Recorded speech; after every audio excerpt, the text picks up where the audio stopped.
सृष्टि सिंह। अभी हम आप पहुंचे हैं भाजपा के पार्टी कार्यालय में और हमारे साथ अभी मौजूद है यहाँ भाजपा के ही प्रदेश प्रवक्ता प्रेम रंजन पटेल। इनसे हम बातचीत तो करेंगे, काफी बातें जानेंगे, लेकिन इससे पहले हम आपको बता दें कि बिहार में अभी हो क्या रहा है। दरअसल बिहार में वोटर अधिकार महायात्रा का समापन होते ही एक और नई यात्रा का आगाज होने वाला है, जिसका आगाज करने वाले हैं नेता प्रतिपक्ष तेजस्वी यादव खुद, जो कि जहानाबाद से शुरू होगी। और इस यात्रा का मकसद तो हम जानेंगे, लेकिन इससे पहले हम आपको ये बता दें कि बिहार में विधानसभा चुनाव चरम सीमा पर है और उसका बिगुल बजने ही वाला है। मात्र 1-2 महीने का समय बचा हुआ है और उस समय में जिस प्रकार से यहाँ रंजिशें देखने को मिल रही है, एक रण क्षेत्र बनता हुआ दिख रहा है पूरे बिहार में, ये आपसे ना तो छुपा हुआ है ना ही हमसे छिपा हुआ है, क्योंकि सदाकत आश्रम के बाहर का भी दृश्य आपने देखा था। उसके बाद की भी अगर हम बात करें तो वोटर अधिकार महायात्रा में किस प्रकार के दृश्य हमें देखने को मिले, जहां पर कई बार जो है कुछ ऐसी चीजें निकल कर आ जाती हैं जो कि जनता को भी हैरान कर देती हैं, और साथ ही यहाँ पर जो सत्ताधारी पक्ष और विपक्ष है, इन दोनों के बीच तो एक तरीके से बहसबाजियों का सिलसिला बन ही जाता है। अब इसको लेकर हम बात करेंगे प्रेम जी से। सबसे पहले धन्यवाद सर जो आपने हमें समय दिया, और मेरा सवाल आपसे ये है कि तेजस्वी यादव वोटर अधिकार महायात्रा के तुरंत बाद बिहार अधिकार महायात्रा क्या मकसद हो सकता है? ये महागठबंधन में प्रतिस्पर्धा को दिखाता है, कंपटीशन। जी। जब राहुल गांधी आए यात्रा करने के लिए, इनकी मजबूरी थी तेजस्वी यादव की उस यात्रा में साथ रहना, और ये तो उनको सत्यवान दिखा रहे थे, सपना दिखा रहे थे प्रधानमंत्री का। इन्होंने कहा कि अगले देश के प्रधानमंत्री राहुल गांधी होंगे, जो 19 में होना है। चुनाव बिहार में है और प्रधानमंत्री की चर्चा राहुल गांधी की कर रहे थे इस बिहार की धरती पर। तो कहीं ना कहीं वैसे राहुल गांधी को खुश करने की कोशिश थी। उनको लगता था कि राहुल गांधी खुश हो जाएंगे तो हमारे नाम का ऐलान कर देंगे। महागठबंधन में कई बैठकें हो चुकी है, बार बार होता है कि नेता कौन होगा, किसके नेतृत्व में चुनाव लड़ा जाएगा, लेकिन उस पर मुहर नहीं लगता है। बार बार आशा लेकर करके उस बैठक में जाते हैं तेजस्वी यादव, लेकिन कोई नतीजा नहीं निकलता है। इस बार प्रधानमंत्री का सपना दिखा करके अपने नाम पर मुहर लगाना चाहते थे, लेकिन वह नहीं हो सका। बार बार राहुल गांधी से पूछा गया कि बिहार में आप यात्रा कर रहे हैं, बिहार में चुनाव लड़ेंगे, किसके नेतृत्व में, कौन आपका नेता होगा, कौन बनाएगा, उसको वो टाल जाते थे। और राहुल गांधी की यात्रा तो अपनी 70 सीट बचाने की थी, इसलिए कि तेजस्वी यादव लगातार कहते रहे कि कांग्रेस के कारण हमारी सरकार नहीं बने, हम 70 सीट दिए, वो 19 जीते, यानी कि इनका परफॉर्म बहुत अच्छा नहीं था, इसलिए जो सीटें देते हैं वो बर्बाद होता है, इनको हम उतनी सीटें नहीं देंगे। तो राहुल गांधी वो सीट बचाने के लिए 70 की कम से कम हमारी वजूद बिहार में बची रहे अपनी पार्टी की, इसके लिए वो यात्रा पर निकले थे। लेकिन उसके बावजूद 70 सीटें जो है राहुल गांधी न तेजस्वी यादव घोषणा कर रहे हैं, न राहुल गांधी तेजस्वी के नाम की घोषणा कर रहे हैं। अब तेजस्वी यादव फिर से अपनी जो है यात्रा निकाल रहे हैं, लेकिन इस यात्रा का कोई नतीजा नहीं निकलेगा। जैसे राहुल गांधी की यात्रा फेल हो गई, विफल हो गई, और महागठबंधन का बची खुची जो जमीन थी उसको भी राहुल गांधी यहाँ से समाप्त कर करके गए। तो अब जितनी बची है उस पर जो है वो समाप्त करने के लिए तेजस्वी यादव यात्रा निकाल रहे हैं। इसका कोई फायदा नहीं निकलेगा, उनकी यात्रा का बेनतीजा होगा। एनडीए जैसे यात्रा ये लोग कर रहे हैं, उससे उससे एनडीए के पक्ष में एक तरह से हवा बनती जा रही है। तेजस्वी राहुल गांधी की यात्रा के बाद वो हवा और तेज हो गई। आप तेजस्वी की यात्रा समाप्त होते होते एक तरह से एनडीए की लहर बिहार में आ जाएगी। अच्छा, मतलब कह रहे हैं कि महागठबंधन में अधिकार बचाने की नहीं, वजूद बचाने की प्रतिस्पर्धा चल रही है। निश्चित तौर पर मैंने कहा कि कांग्रेस पार्टी अपनी वजूद बचाने के लिए वो यात्रा कर रही थी। अब तेजस्वी यादव को ये लग रहा है कि 225 का जो लक्ष्य निर्धारित किया है एनडीए, और आज हमें अगर लोकसभा के दृष्टि से देखेंगे तो 30 सीटें हम जीते थे, लेकिन विधानसभा में अगर देखेंगे लीडिंग तो 177 सीटों का लीडिंग था। ये हाल में सर्वे आए कि अगर लोकसभा के चुनाव हो जाए तो क्या स्थिति होगी, बिहार में कितने लोकसभा की सीटें एनडीए जीतेगी, तो 35 सीट जीतने का अंदाजा लगाया गया, यानी लगभग 30 सीट विधानसभा में बढ़ोतरी, और यानी कि 207 सीटें, और हम लोगों ने 225 का लक्ष्य रखा है। तब उनको अपनी पार्टी का वजूद बचाने का है कि विपक्ष की नेता पद कैसे बच जाए, इसकी संख्या के लिए। तो उस वजूद बचाने के लिए तेजस्वी यादव अब यात्रा पर निकल रहे हैं, लेकिन उसके बावजूद उनके पार्टी का वजूद नहीं बचने वाला है। इस पर नेता प्रतिपक्ष के लायक की सीटें उनको नहीं आने वाली। अच्छा, आपने सर्वे की भी बात कर दी है, तो सर्वे के अनुसार तो ये भी सामने आया है कि इस अधिकार यात्रा के बाद जो है जनाधार बढ़ता हुआ देखा है हमें महागठबंधन का बिहार में। इसको लेकर क्या कहना है? उस यात्रा के बाद में सर्वे आए हैं, उस सर्वे के अनुरूप जो है से अब लोकसभा में 35 सीटें जो है से एनडीए को दिखा रही है जीतने की, तो उनका आधार अगर बढ़ता तब जो है से 35 सीटें तो नहीं आती। हमारे 30 जीती हुई है, विधानसभा में बढ़ोतरी 177 की है। अगर 5 लोकसभा सीटें और बढ़ जाएगी तो 30 विधानसभा 6-25 यानी कि 30 विधानसभा का और बढ़ोतरी। तो उनका तो सर्वे में जो है कहीं कोई आ नहीं रहा है, वो अपने मुंह मियां मिट्ठू बन रहे हैं। जबरदस्ती जो है अपनी बातें लोगों से मनवाने का काम कर रहे हैं। किस प्रकार से बिहार की धरती पर आकर करके उन्होंने प्रधानमंत्री की मां को गाली देने का काम किया, अपने मंचों से नारे लगवाने का काम किया, शब्दों का प्रयोग किया। उनकी मां जो धर्मपरायण महिला थी, 100 वर्षों से अधिक उम्र में जिनका निधन हो गया, वो जो है कहीं ना कहीं खीज उतार रहे थे, उनको गाली देकर के। उनको लग रहा था कि हमारी स्थिति अब खराब, इस यात्रा जो है जैसे जैसे समाप्त होने की ओर है, हमको इसका कोई लाभ नहीं मिल रहा है। उस खीज में उन्होंने जो है गाली दिया, उसका उनको और जो है नुकसान हो गया। इसके कारण जो है बिहार की जनता तो उसको अपने अहम पर ले लिया कि इस बिहार के लिए जितना प्रधानमंत्री सोच रहे हैं, जितना काम कर रहे हैं, लगातार जो है बिहार आ रहे हैं। केवल 25 में ये जो है 5 बार अब तक प्रधानमंत्री का दौरा हो चुका है। जब आते हैं तब कुछ न कुछ सौगात दे के जाते हैं। अब तक जो है इस साल 25 में जनवरी से आप ले लेंगे, अभी सितंबर महीना है, 15 तारीख को फिर पूर्णिया आ रहे हैं, उसको अगर छोड़ दें तो लगभग वैसे 1 लाख करोड़ से ज्यादा की योजनाएं बिहार को केवल इस साल उन्होंने देने का काम किया है प्रधानमंत्री ने।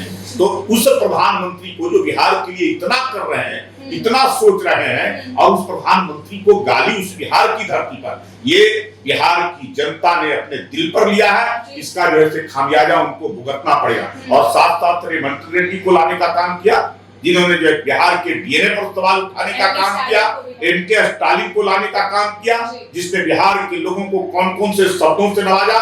टॉयलेट क्लीनर उन्होंने कहा कि गंदगी करने वाले लोग हैं, पान गुटखा खा करके थूक देते हैं, हमारे संसाधनों पर कब्जा करते हैं, टैक्सों की चोरी करते हैं, हमारे नौकरियां जो है जबरदस्ती ले लेते हैं, तरह तरह की बातें करने का जो बिहार को अपमानित किया। हिंदी के खिलाफ जो है खोज करके उनको निकालने का काम, हिंदी बोलने वालों को उनको अपमानित करने का काम, उनको अपने राज्य से बाहर करने का काम किया। तो ऐसे लोग जो बिहार को और बिहार के लोगों को अपमानित किया है, उन लोगों को ला करके यहाँ सम्मान देने का काम किया है कांग्रेस पार्टी ने। तो अपनी बची खुची जमीन को भी समाप्त कर दिया, इसलिए कि बिहार अपने सम्मान की रक्षा करना जानती है।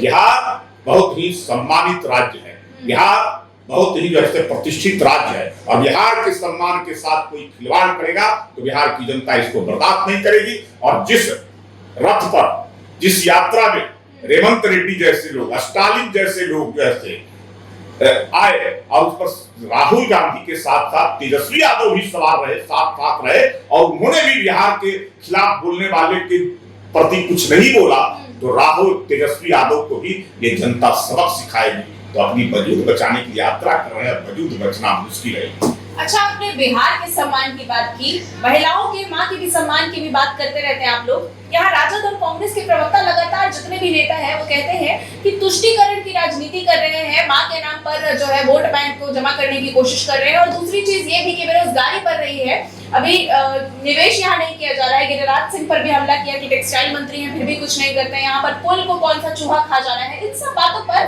क्यों चुप है अभी? देखिए, माँ होती है, सबके माँ का सम्मान होता है, कोई भी माँ हो। और प्रधानमंत्री नरेंद्र मोदी, जो माँ जिन्होंने अपने जीवन में कभी सुख नहीं भोगा, जिन्होंने जो है इतने कष्ट सह करके नरेंद्र मोदी जैसे व्यक्तित्व को खड़ा किया और देश की सेवा के लिए समर्पित कर दिया।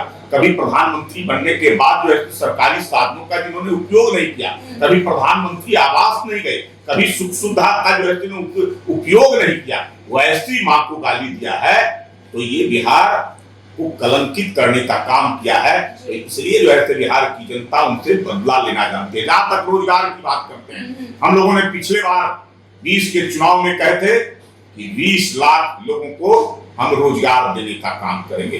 9 लाख जो है लोगों को नौकरी और उसके अलावा जो है 10 लाख लोगों का 11 लाख लोगों को रोजगार और अब तक के जो आंकड़े हैं 10 लाख नौकरियों से ज्यादा विभिन्न क्षेत्रों में लगातार जो है शिक्षक से लेकर करके पुलिस विभाग में, नर्स में, अन्य क्षेत्रों में जो है मिलाकर करके लगभग 10 लाख से ज्यादा अब तक जो है नौकरियां लोगों को प्राप्त हो गई। और जहां तक रोजगार की बात है, ये आंकड़े हैं जैसे रोजगार में जो है अब तक जो है लगभग जो है 43 लाख लोगों को नौकरी और रोजगार दोनों मिलाकर करके देने का काम किया गया है। हम लोगों ने 20 लाख कहा था, 43 लाख आने वाले इस साल में जो है वो 50 लाख जाएगा।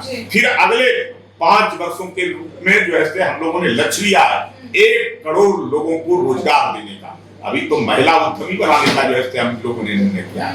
लगभग जो है जो 10-10 हजार रुपये महिलाओं को दे करके बिना किसी प्रकार का कोई गारंटी नहीं, सीधे 10 हजार और उसके अलावा जो है उनको तुरंत 6 महीने के अंदर में 2 लाख रुपया, जिससे वो अपने महिला सशक्त बनी, महिला रोजगार के अवसर जो है खड़ा करके अपने परिवार के साधन सेवक बनने का काम करी, वैसे महिलाओं को खड़ा करने का। तो ये बड़ी संख्या में लोगों को रोजगार, अगर 1 करोड़ का लक्ष्य हम लोग 5 साल में दिया है तो मुझे लगता है कि आने वाले समय में इससे दुगने और तिगने रोजगार के अवसर जो है हम लोग खड़ा करने का काम करेंगे। जो हम लोग कहते हैं उसको पूरा करते हैं। ये जो है हम लोगों का केवल जो है घोषणा नहीं होता है, ये संकल्प होता है और उस संकल्प को हमने पहले जितने कहे थे वो सारे चीज पूरे किए हैं। उन लोगों का केवल जो है सपना दिखाना होता है, घोषणा करना होता है, बड़ी बड़ी बातें करना होता है, लेकिन कुछ करते नहीं है। 10 लाख नौकरी की बात तेजस्वी यादव ने किया था, ये पहली कैबिनेट में, संजोग से अल्प समय के लिए वो सरकार में आ गए और उन्होंने कुछ नहीं किया। जब मीडिया के लोगों ने उनसे पूछे कि भाई आपने कहा था कि पहली कैबिनेट में 10 लाख लोगों को सरकारी नौकरी का प्रस्ताव पारित करेंगे, तो आपने क्यों नहीं किया? उन्होंने कहा कि हमारी सरकार नहीं बनी है, हम तो सहयोगी पार्टी हैं। तो आपकी सरकार कभी बनने वाली भी नहीं है, आप सपना दिखा रहे हैं लोगों को। ये सपना आप मुंगेरी लाल के हसीन सपने की तरह मुख्यमंत्री बनने का देखते हैं, पिछली चुनाव में देखे थे, वो सपना आपका सपना रह गया। आगे भी ये सपना आपका पूरा नहीं होगा, उसी तरह से रह जाएगा। मणिपुर दौरे पर क्या कहना है? प्रधानमंत्री को 2 वर्ष लग गए 2 बेटियों को इंसाफ दिलाने में, और कुछ बोलिए। मणिपुर को शांत करना एक बड़ी चुनौती थी। मणिपुर में जिस प्रकार से जो है अगर विपक्ष के लोगों ने हवा दे करके और मणिपुर को भारत से अलग करने की कोशिश, वहां जिस प्रकार से आपस में जो है लोगों को लड़ा करके लोगों के बीच में टकराव पैदा करके करने का काम किया था, उसको शांत करने का काम हमारी केंद्र की सरकार ने किया है। लगातार गृह मंत्रालय से लेकर करके सेना के लोग और अन्य मंत्रालयों के लोग वहां इस शांति में एक बड़ी भूमिका अदा करने का काम कर रहे हैं। प्रधानमंत्री के दिशा निर्देश के आधार पर जो है वहां सारे चीज किए गए हैं। अब मणिपुर के लोगों को ये समझ में आ गया है कि किस प्रकार से जो है विपक्ष के लोग मेरा इस्तेमाल कर रहे थे और देश के अंदर में जो है एक अस्थिरता पैदा करना चाहते थे। तो ये समझ जब उनको हो गई है तो अब जो है किसी प्रकार का कोई ये लोग बातें करते हैं तो उसको उनको समझ हो गई है, तो इसलिए उनके बहकावे में, उनके झांसे में अब नहीं आ रहे हैं। प्रधानमंत्री जी लगातार घूमते रहते हैं, लगातार जाते रहते हैं और जब मणिपुर को शांत कर करके वहां विकास की बहुत सारी योजनाएं दे करके और उसके बाद जा रहे हैं, जो मणिपुर विकास के मामले में अब एक अव्वल और एक तरह से बेहतर राज्य के रूप में नजर आएगा, इसको लेकर करके प्रधानमंत्री नरेंद्र मोदी जी का दौरा मणिपुर में हो रहा है। बहुत बहुत शुक्रिया आपका सर। तो जैसा कि आपने सुना, ये थे भाजपा के प्रवक्ता प्रेम रंजन पटेल। इन्होंने साफ तौर पर कई बड़ी बातें कही हैं और जो विपक्ष द्वारा निशाना भी साधा जा रहा है कि यहाँ पर रोजगार को लेकर चर्चा नहीं होती है, तुष्टीकरण की राजनीति की जाती है, या मां के अपमान को लेकर भी जो कई बातें वो कहते रहते हैं वोट बैंक से संबंधित, उस पर भी इन्होंने जवाब दिया और साफ तौर पर कहा है कि जो नेता प्रतिपक्ष मुंगेरी लाल के सपने देख रहे हैं कि मुख्यमंत्री बनना है, उसको लेकर उनकी ही पार्टी में विवाद चल रहा है। उनकी ही पार्टी चुप्पी साधे रहती है और खामोश रहते हैं राहुल गांधी खुद। अब इसको लेकर जो महागठबंधन है उसमें प्रतिस्पर्धा की भी बात की गई है और कहा गया है कि यहाँ पर जो अधिकार को लेकर जो है प्रतिस्पर्धा नहीं है, ये प्रतिस्पर्धा है अपनी वजूद को बचाने को लेकर। अब इसको लेकर आने वाले समय में और भी क्या प्रतिक्रियाएं देखने को मिलती है यह तो हम जानेंगे, लेकिन फिलहाल फिलहाल के लिए इतना ही। देश और दुनिया की तमाम बड़ी खबरों को जानने के लिए हमारे साथ जुड़े रहे और देखते रहे अशोका न्यूज। धन्यवाद।